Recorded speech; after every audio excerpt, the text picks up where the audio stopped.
Depuis 15 ans, Mina Desga a le même rituel. Voilà, tout simplement.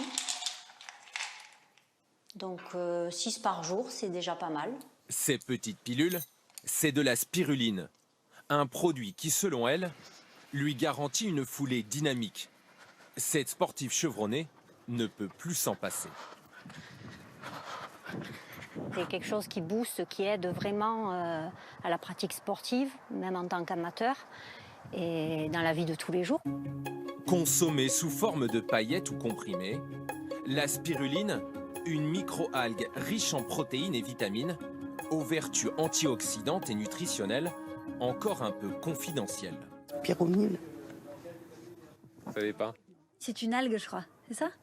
Vous n'avez pas l'habitude d'en consommer? Non, j'en consomme pas, non. Ça a un goût horrible. Hein. Voilà. Et je sais que par contre, c'est très riche pour le corps. Avec un prix moyen de 150 € le kilo, Rémi Bosc a cru à son potentiel. Il y a 20 ans, il décide donc de lancer sa production, un pionnier qui veille à cet or vert, qu'il cultive sous serre et dans des bassins de 150 mètres carrés.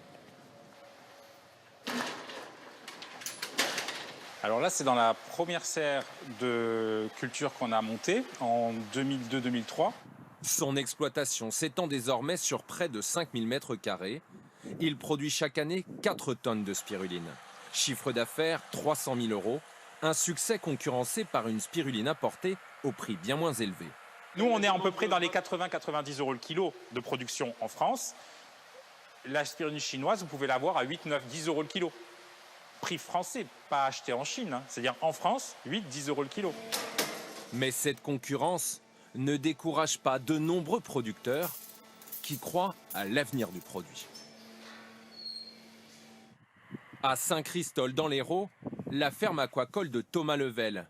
Après 15 ans passés dans la restauration, il décide d'investir en 2014 près de 100 000 € pour créer son exploitation.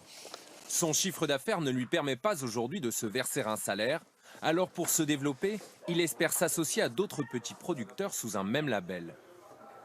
On crée la marque paysanne qualitative entre nous et pouvoir avoir le volume pour proposer de la spiruline en grande distribution. On voit qu'il y a de la spiruline maintenant partout et pour le coup, nous on n'apparaît pas.